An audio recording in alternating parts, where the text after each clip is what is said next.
Hello बच्चों, कैसे हैं आप सब। मैं स्वागत करता हूं अपने इस न्यू वीडियो में जो कि रोम्बस के ऊपर है। इससे पहले वाली वीडियोस को हमने देखा था और समझा था कि पैरेललोग्राम्स क्या होते हैं। पैरेललोग्राम्स के ऊपर हमारी पूरी वीडियो बनी थी। फिर उसके बाद हमने रेक्टेंगल्स को समझा, रेक्टेंगल्स क्या होता है, उसकी डेफिनेशन और उसकी थ्योरम्स एंड प्रॉपर्टीज़ जो भी थी। अब हम आज की इस वीडियो में समझेंगे रोम्बस के ऊपर। देखो, रोम्बस क्या होता है। स्टेटमेंट में जैसे मैंने समझाया अपनी पिछली वीडियो में भी कि स्टेटमेंट का वर्ड बाय वर्ड अच्छे से समझना है ताकि आप उस मीनिंग को प्रॉपरली समझ पाओ, कन्वे कर पाओ। जल्दी नहीं है, हड़बड़ी नहीं है, बिल्कुल आराम से समझना है मैथ्स को, ठीक है। जल्दबाजी में समझोगे तो गलत समझ लोगे। A rhombus is a parallelogram.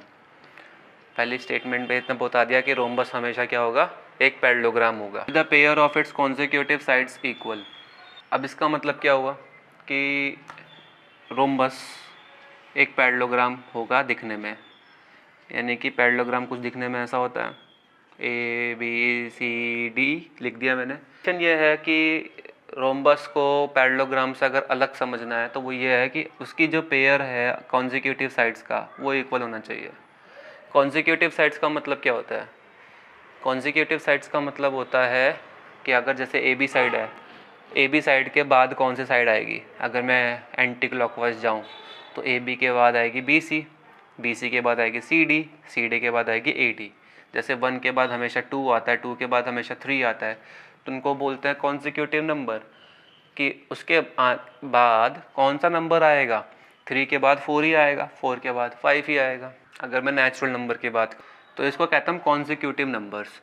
ऐसे हम कॉन्सेक्यूटिव साइड्स की बात करें तो उसके बाद वाली साइड्स कौन सी है या उससे पहले वाली साइड कौन सी है। AB से पहले AD है, तो ये दोनों साइड्स अगर मान लो या ये दोनों साइड्स मान लो अगर इक्वल दे दी तो AB इक्वल्स टू CD, तो इसका मतलब ये हुआ कि ये जो पूरा पैरेललोग्राम है वो क्या हो जाएगा बेटा, रोम्बस हो जाएगा। तो ये तो पहली डेफिनेशन थी।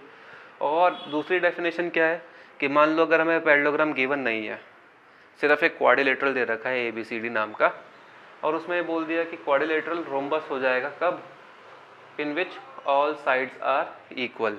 अगर उसके चारों साइड्स इक्वल हैं तो वो क्वाड्रिलेटरल रोम्बस बन जाएगा। और थोड़ा डिटेल में समझते हैं यहाँ पे कि जैसे मैंने बताया, a rhombus is a parallelogram but it converse is not always true. यानी कि rhombus is a parallelogram.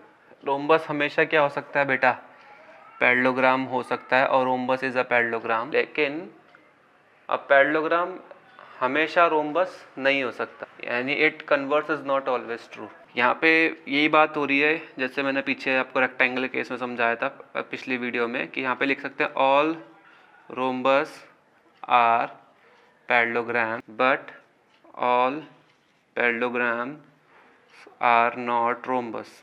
That's it. अब हम बात करते हैं आगे इस स्टेटमेंट को कैसे प्रूव किया जाए। तो प्रूविंग पे आते हैं। इसकी प्रूविंग के लिए क्या स्टेटमेंट था यहाँ पे मैं लिख देता हूँ। स्टेटमेंट ये था, ईच पेयर ऑफ, तो सबसे पहले तो मैं प्रॉपर्टी लिख देता हूँ रोम्बस की। Each side of rhombus are of same length, या हम इक्वल लेंथ भी लिख सकते हैं। तो ये है प्रॉपर्टी रोम्बस की। तो यहाँ पे एक चीज़ रह गई, each of the 4 sides of rhombus is of same length. तो ये है इसकी प्रॉपर्टी। प्रूफ करने के लिए हमें गिवन क्या क्या है वो लिख लेते हैं। गिवन ये दे रखा है कि ABCD इज़ अ रोम्बस जिसकी कॉन्सेक्यूटिव साइड इक्वल है। AB मान लो किसके इक्वल हो गया, CD के इक्वल हो गया। तो फिलहाल मैं एक रोम्बस ऐसा बना लेता हूँ ABCD, और AB किसके इक्वल है यहाँ पे, सॉरी कॉन्सेक्यूटिव यहाँ पे CD नहीं होगा, BC होगा।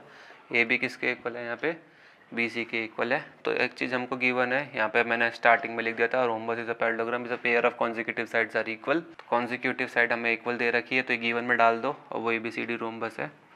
प्रूफ क्या करना है हमें, टू प्रूफ जो स्टेटमेंट में लिखा है कि each of 4 sides of rhombus, यानी सारी साइड्स क्या होनी चाहिए रोम्बस की, सेम लेंथ की होनी चाहिए, यानी कि A B equal to B C equal to C D equal to A D.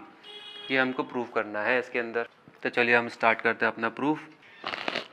तो आपको पता है सिंस जो हमें गिवन है A B C D is a rhombus, और अभी मैंने पढ़ाया कि all rhombus are parallelogram, and हम ये भी लिख सकते हैं A B C D is also a parallelogram in which opposite sides equal होती है। यहाँ पे लिख सकते हो A B equal to C D, इसको फर्स्ट इक्वेशन मान लो।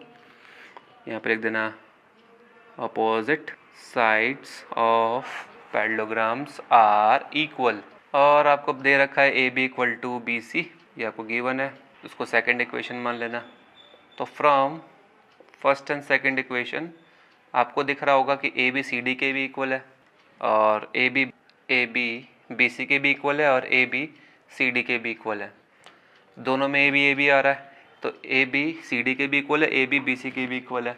इसका मतलब सी डी और बी सी भी दोनों क्या होंगे, एक दूसरे के इक्वल हो जाएंगे। सिमिलरली बी सी वो किसके इक्वल होगा, अपोजिट साइड इसके ए डी है।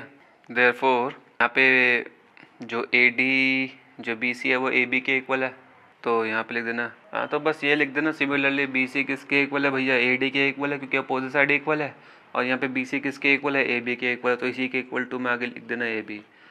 तो therefore A B equal to B C equal to C D equals to A D. All 4 sides of rhombus are of same length, ये हमने यहाँ पे प्रूफ कर दिया।